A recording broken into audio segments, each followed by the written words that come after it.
It is Q2, Q2, and I resorted to escaping in books.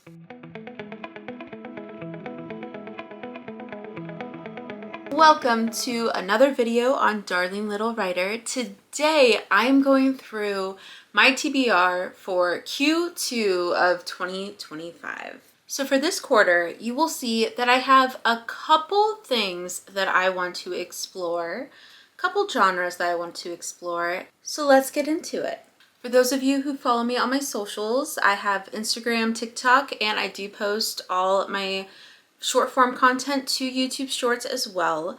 But I have yet to finish my Q1 TBR, I will admit that, but I'm almost done and it's still only April, so I feel like I'm not that far behind. But I really can't wait to dive into these books. Now, the first genre of books that I really want to explore are memoirs. I have been interested in memoirs for a little time now, and this quarter I want to try and read these memoirs right here. I have You Can Make This Place Beautiful by Maggie Smith. I'm actually taking a class on this book for a couple weeks this month, so I actually have to read this book in the next couple days, which shouldn't be too bad. It looks like a pretty decent read, but I'm so excited. I actually heard her speak at a lecture series last year that I attended along with some of these others. You have I Would Meet You Anywhere by Susan Kiyo and Bodywork by Melissa Febos. So I'm really excited about those books. I also have, in my opinion, some classic memoirs. I have Wild by Cheryl. So this book I feel like is a very kind of necessity in memoir that you kind of have to read if you want to explore that genre. I actually did do, in grad school, I did a story kind of adjacent to the Pacific Crest Trail. And I did actually mention this book in my story that I did.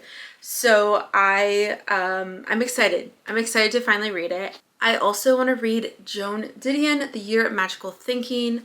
I read so much Joan Didion in college. I think she was probably one of my favorite writers in college. And I have not read her stuff in such a long time, and I saw this at Barnes & Noble and thought I'd pick it up, and I'm just really excited to get back into her stuff.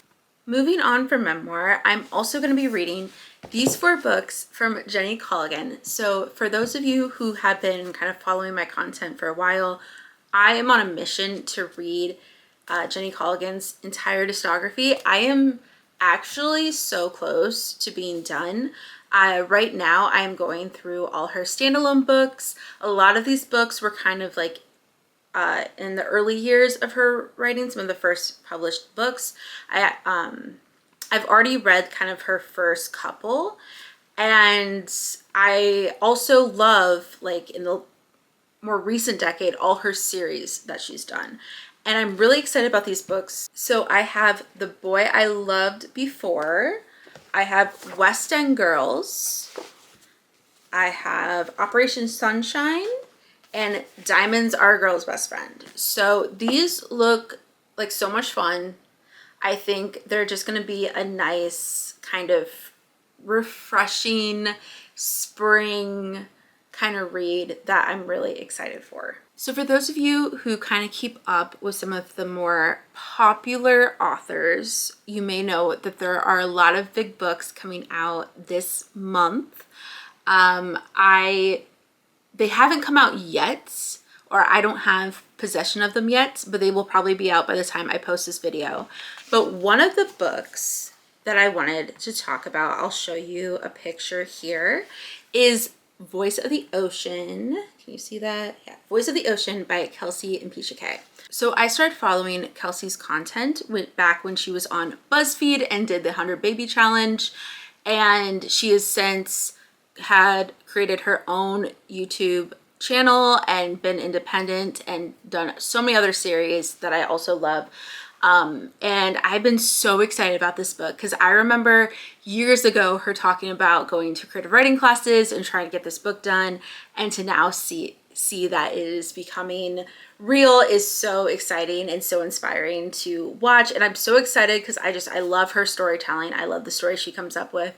So I'm really excited to read this book, Voice of the Ocean. It is a reimagining of The Little Mermaid. It is a young adult fantasy romance, and that is going to be a little different for me.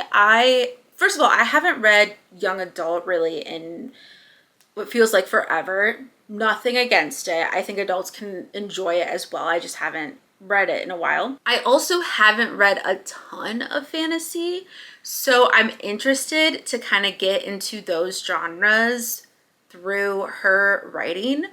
And I'm just really excited to see what she has come up with. I think from what I hear and from what she's talked about this book, I think it's gonna be really exciting. So I cannot wait for that. Another big book that is coming out this month that I am super excited about, and I think anyone who reads romance is excited about, and that is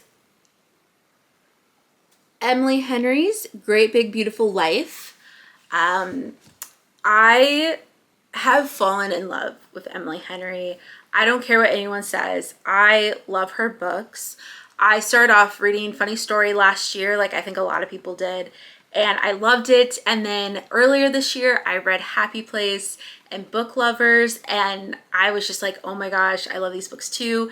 It's such a ride to go on reading her stuff. It's just every story, it just seems like the characters have to overcome so much trauma and really do a lot of introspection to really let themselves fall in love or pursue whatever they want to pursue.